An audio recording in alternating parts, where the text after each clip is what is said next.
Gracias, presidente, y gracias a FAES por ofrecerme esta ocasión de compartir los proyectos de la Comisión Europea en las materias de mi competencia. Pero antes de centrarme en mi competencia, quisiera señalar desde el principio dos cosas. Primero, esta comisión es una comisión muy política, la Comisión Europea, frente a otras comisiones anteriores. La composición de los que la integran, muchos ex primer ministros, casi todos los comisarios han sido exministros, muchos parlamentarios europeos, le da un perfil político que no tenían otras comisiones. Por lo tanto, segunda cosa es la comisión trabaja en torno a grandes proyectos y a un programa electoral que va desarrollando inexorablemente. El presidente Juncker estableció 10 prioridades. La primera, la creación de empleo, por supuesto, y volver al crecimiento económico en la Unión Europea. Para eso ha lanzado el paquete Juncker con los 315.000 millones de euros que inicialmente se quieren movilizar. Se va a lanzar una segunda iniciativa grande, ya la hemos lanzado, la de la Unión Energética, con una política ambiciosa de cambio climático y un mercado digital integrado como grandes proyectos que van a centrar el desarrollo inicial de esta comisión. Por supuesto, avanzaremos en muchas más políticas comunitarias, pero siempre trabajando en torno a grandes proyectos. Tanto cuando hablamos de una unión energética, hay que hacerla dentro también de una política de cambio climático. Por una razón fundamental. Yo sí que estoy convencido, también he sido ministro de Medio Ambiente una temporada, de que el cambio climático, la lucha contra el cambio climático es el desafío más grande que tiene planteado el mundo en este siglo. El incremento de la temperatura produce efectos irreversibles en el planeta, de todo tipo.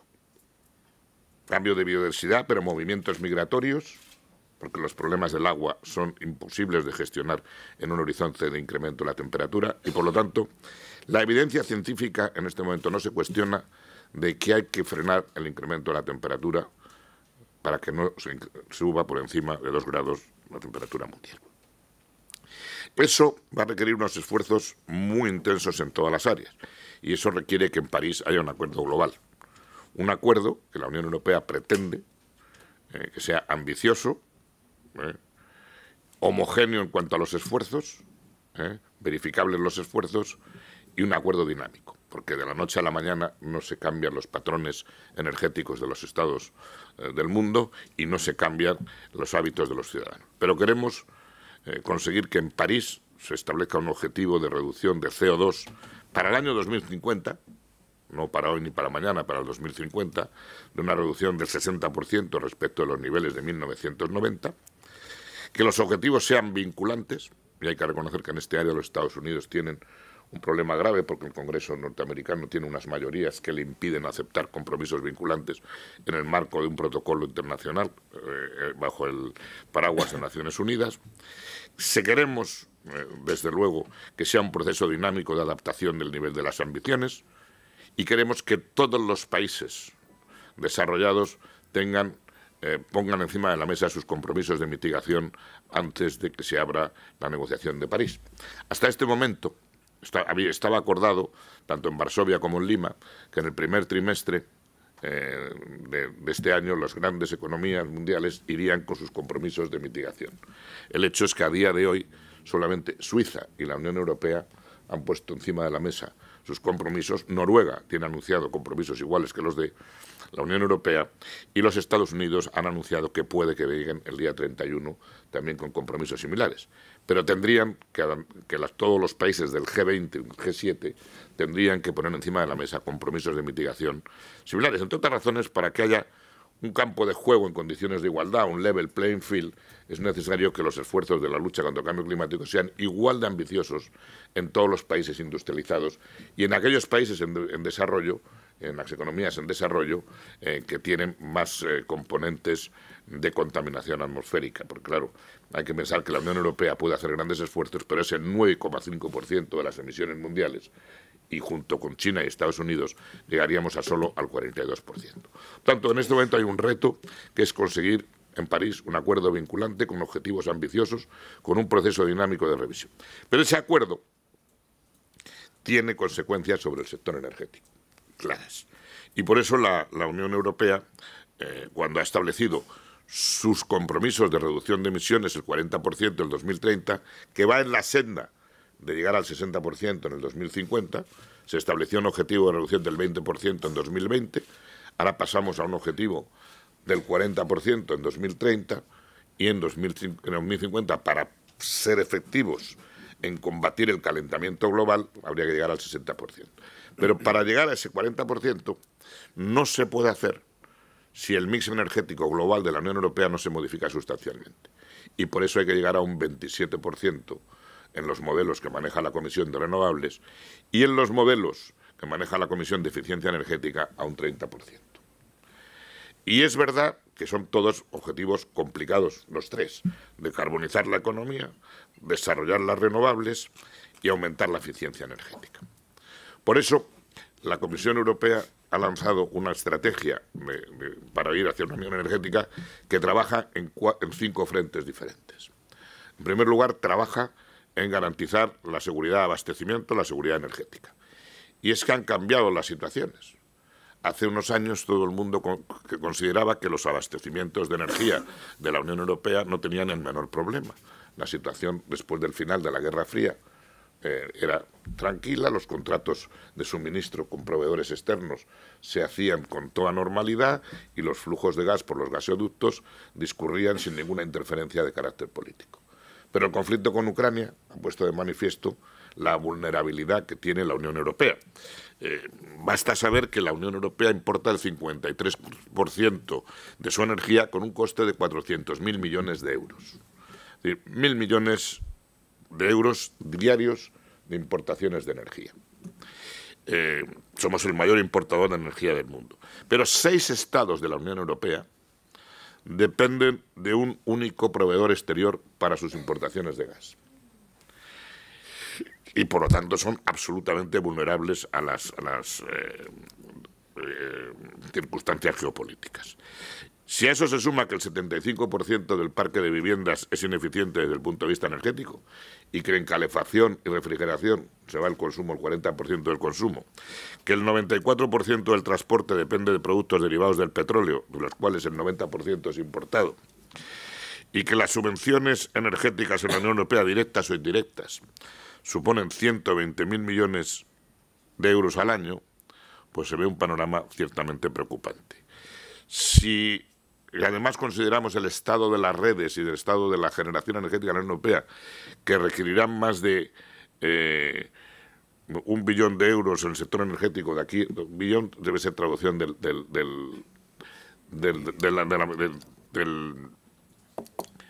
bueno, no, debe ser 1 billón de euros, pues son 200.000 millones de euros al año por 5 años. Exactamente es 1 billón de euros las necesidades de inversión que tiene esta energía.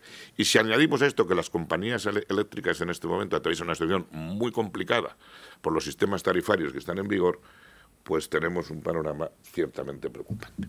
Eso le obliga a la Unión Europea a trabajar en todos los ámbitos. Primero, en el ámbito de la seguridad energética, que es una preocupación mayor. Es decir, es muy curioso.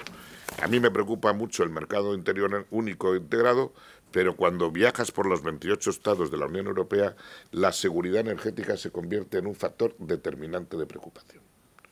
Y nosotros, en este momento, estamos en la estrategia que se está diseñando es una que conduce a diversificar los proveedores de energía, las rutas de tránsito de la energía y las fuentes de energía. Al final, ¿qué es lo que se trata? Que cada estado de la Unión Europea tenga como mínimo 3 proveedores de gas distintos, acceso a 3. ¿Para eso qué se está haciendo? Pues se está rediseñando o pensando cómo se tienen las interconexiones de gas en la Unión Europea y se va a dar prioridad al corredor del sur, al llamado Southern Corridor, para hacer la conexión con Azerbaiyán. Y en su día con Turkmenistán, si la situación política es más fácil, y no hay que descartarlo en función de lo que ocurra con Irán, pero eso ya son materias mucho más complejas, el día de mañana tener un abastecimiento por un corredor en el sur que nos permita una situación mucho más racional de seguridad energética. Segundo lugar, estamos haciendo todo, vamos a poner en marcha todos los interconectores en Europa suroriental, sobre todo los que hay que conectar Bulgaria con Grecia, Bulgaria con Rumania, Bulgaria con Serbia. Porque se da además una circunstancia. Rusia unilateralmente nos ha trasladado a la Unión Europea el mensaje de que en 2019 el gas no entrará por Ucrania, sino que lo pondrán en la frontera de Grecia, de Turquía, y ustedes tendrán que construir los grandes gasoductos si quieren beneficiarse de las importaciones del gas ruso, porque se cierra el tránsito por Ucrania, lo cual es complejo porque es una modificación unilateral de los puntos de entrada de un contrato de gas hecho con diversas compañías europeas.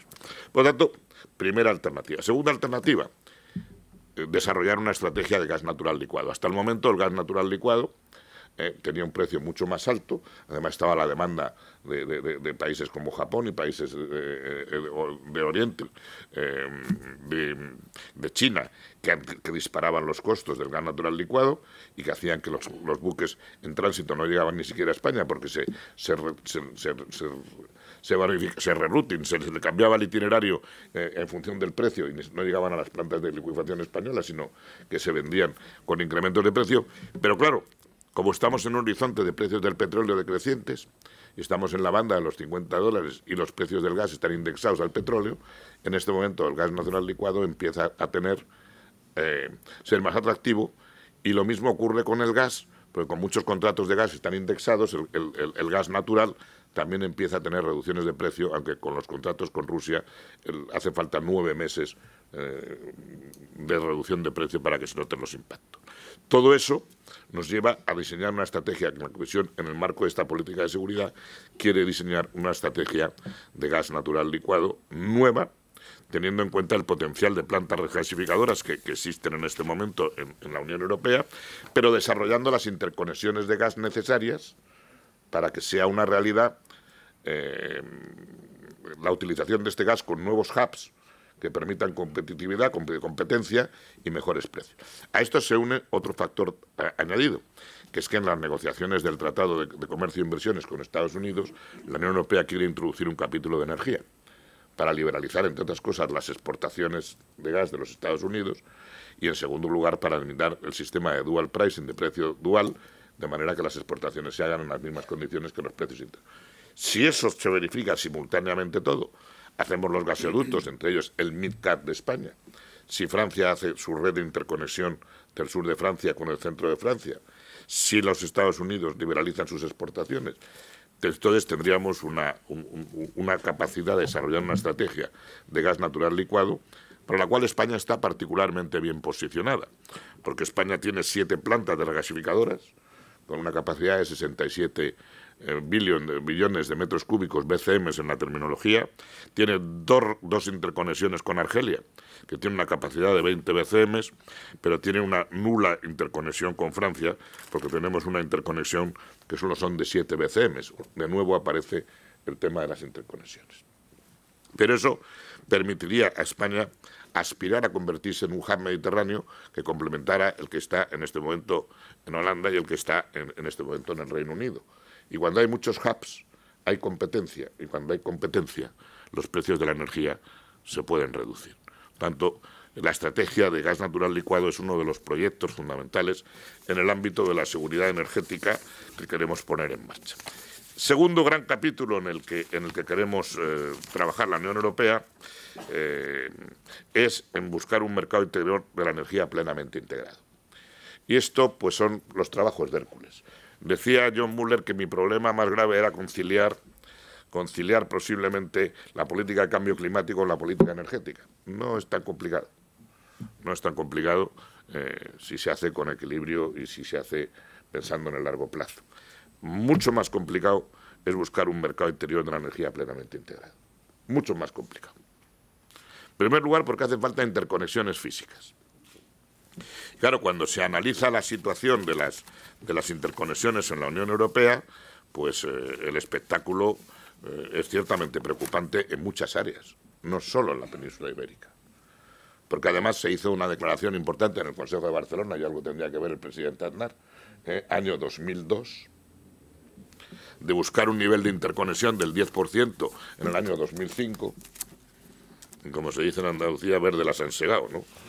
Seguimos como estábamos, ¿no? Y en ese sentido, pues la política de interconexiones se convierte en un elemento absolutamente fundamental si queremos tener un mercado integrado. Yo a esto le voy a dedicar muchísimo tiempo, porque yo soy muy consciente de que la fórmula, de que la mejor política que podemos hacer para hacer un mercado integrado es que haya interconexión física, lo cual tiene enormes problemas, sobre todo porque las poblaciones locales se resisten a las interconexiones con líneas de alta tensión tradicionales y nos lleva siempre a sistemas subterráneos o a sistemas de cables submarinos. Es por eso que eso explica el retraso que hemos tenido. Se ha podido inaugurar una interconexión el pasado mes de febrero, pero seguimos en unos niveles de interconexión mínimos. Está en 2.800 megavatios, una cantidad de ese orden en este momento, y un nivel de interconexión que no llega al 3% en el caso de un país como España o de la península ibérica en su conjunto.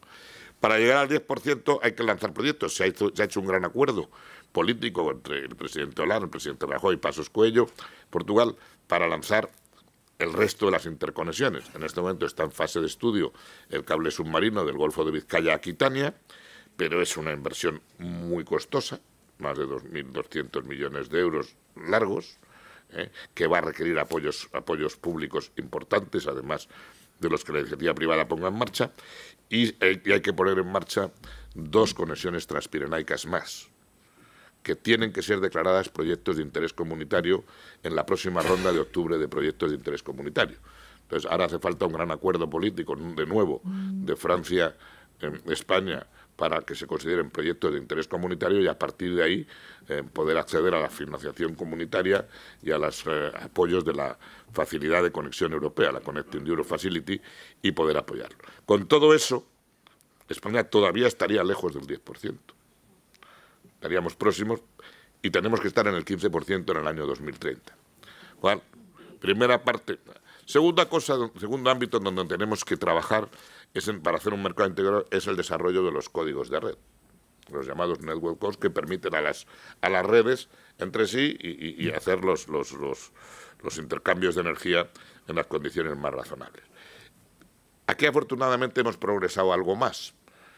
Y posiblemente a finales del 2015 tengamos prácticamente desarrollados los últimos códigos que nos quedan.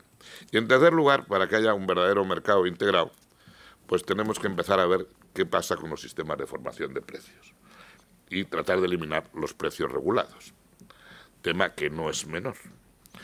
A los precios regulados que están por debajo de los costos de producción sí los podemos eliminar, porque tenemos toda la política de ayudas de Estado, que la podemos poner en marcha, y por lo tanto la Comisión va a trabajar para eliminar los precios regulados. Pero cuando hay precios regulados no se puede hacer intercambios de energía. Con tarifas de esa naturaleza no hay competencia, no hay mercado, y por lo tanto tenemos que eliminar los precios regulados. Y además de eliminar los precios regulados y buscar un acuerdo para la eliminación de aquellos que no están por debajo de los costos, tenemos que buscar sistemas de apoyo a las renovables que sean más orientados al mercado y que haya más convergencia entre los apoyos de Estados miembros para que no haya distorsiones también de la competencia. Tema que tampoco es menor. Por lo tanto, es ámbito en que tenemos también que ver. También tenemos que desarrollar redes inteligentes y implantar los contadores inteligentes para que pueda haber una gestión de la demanda importante. E integrar la generación distribuida y el autoconsumo en este nuevo sistema, porque claro, lo que está ocurriendo es que con la explosión de las renovables se plantean 2 problemas fundamentales. Uno, que hace falta interconexiones para dar salida a los excedentes de producción de las renovables, y en segundo lugar, cómo se plantea la retribución del backup que requieren las renovables. Y aquí, pues en la Unión Europea va siempre en una dirección complicada, porque estamos poniendo en marcha pagos por capacidad para garantir el suministro en cada país de la Unión Europea de una manera distinta. Los llamados capacity payments, para mí eso es más pesadilla que la conciliación del cambio climático en la política energética, porque cada país está diseñando su esquema. Alemania por lo menos ha abierto un debate para ver por dónde va, pero los demás lo van implantando, Suecia el suyo, los británicos uno distinto. En cada país se apoya las tecnologías de backup de una manera, en unos con neutralidad sobre todas las fuentes de producción, en otros favoreciendo unas u otras. En unos sitios se pone un sistema de reserva estratégica para mantener la producción, en otros es genérico. Bueno, aquí tenemos que diseñar un sistema europeo armonizado, a través de, primero, una aproximación regional para ir consolidando espacios regionales donde los sistemas de apoyo a la capacidad sean más regionales. Y, en segundo lugar, si desarrollamos una política de interconexiones, la capacidad no puede determinarse a nivel nacional. Tendrá que ser determinable a través de todas las áreas que estén plenamente interconexionadas. Pues digo, tengo un problema de capacidad, no, tiene usted interconexión. Si a usted le falta energía nuclear porque tiene un parón nuclear, las centrales francesas, tiene usted las renovables españolas, si hay interconexiones. Ahora, si estás en el 6% de interconexión, pues no puedes organizar un mercado de capacidad. Por tanto, esas reflexiones sobre los mercados de capacidad son las que nos van a llevar a tratar de armonizar. Para todo esto, tenemos que potenciar el regulador europeo. No hay un regulador único, tenemos 28 reguladores distintos. Y tenemos un regulador, pseudo-regulador europeo que se llama ACER, que tiene una capacidad de dar recomendaciones y orientaciones, pero no tiene unas facultades de ordenar este mercado integrado que se tiene que ordenar y esa cooperación regional reforzada que puede haber en determinadas áreas. Por lo tanto, aumentar los poderes de ACER será otra parte importante de este mercado integrado. Si somos capaces de avanzar hasta este mercado integrado, trabajando además en un diseño nuevo del mercado energético, pero luego también de un diseño del mercado minorista para integrar a los consumidores y tratar de gestionar la demanda de modo más inteligente en el futuro, porque lo deseable sería que un consumidor pudiera gestionar su consumo de energía de la manera más inteligente posible, adquiriendo la energía en los momentos baratos, disminuyendo su consumo en los momentos más caros y trabajando de un modo inteligente cómo tiene que gestionar todas las aplicaciones domésticas en su casa, gestionándolas además a distancia con las posibilidades que dan las nuevas tecnologías y los móviles. Hoy desde un móvil se apaga una luz, desde un móvil se decide en qué periodo se consume, etcétera. Todo esto lo tenemos que hacer además añadiendo los objetivos de cambio climático. Y entonces entran dos parámetros. Entran las renovables por una parte y la eficiencia energética por otro. La eficiencia energética es una palabra que suena muy bien, que es muy difícil de aplicar, pero que es de una efectividad devastadora.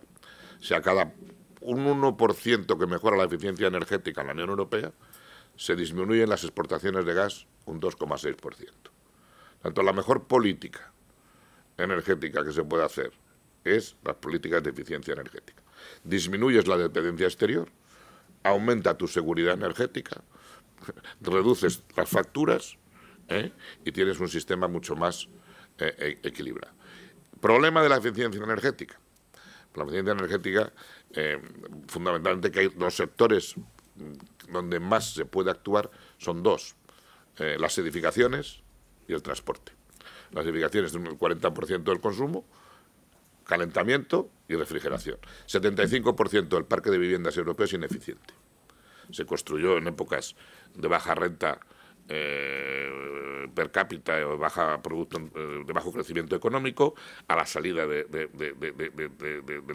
una guerra mundial, con materiales de baja calidad, porque las reconstrucciones fueran muy rápidas, y luego, durante una época, no se prestó atención a los aislamientos, a los acristalamientos en los edificios. Por lo tanto, eficiencia energética es una de las políticas fundamentales que se va a apoyar desarrollando instrumentos financieros adecuados para trabajar en el área fundamentalmente de edificación y en el área de calderas para calentar, que en la Unión Europea es muy curioso porque los sistemas de calentamiento son, por lo menos a nivel municipal o por lo menos a nivel de distritos de vecinos. Y en España tenemos todos sistemas absolutamente individualizados. No se da que el agua caliente se genere por el municipio y llegue a todos los edificios, ¿no? Cada comunidad de vecinos tiene la suya y cada uno tiene sistemas de calderas mucho menos eficientes que si hay un sistema colectivo que permite incorporar las tecnologías más avanzadas de generación y ser mucho más efectivo. Por lo tanto, en ese ámbito la Unión Europea va a actuar. Y luego tenemos el tema de las renovables.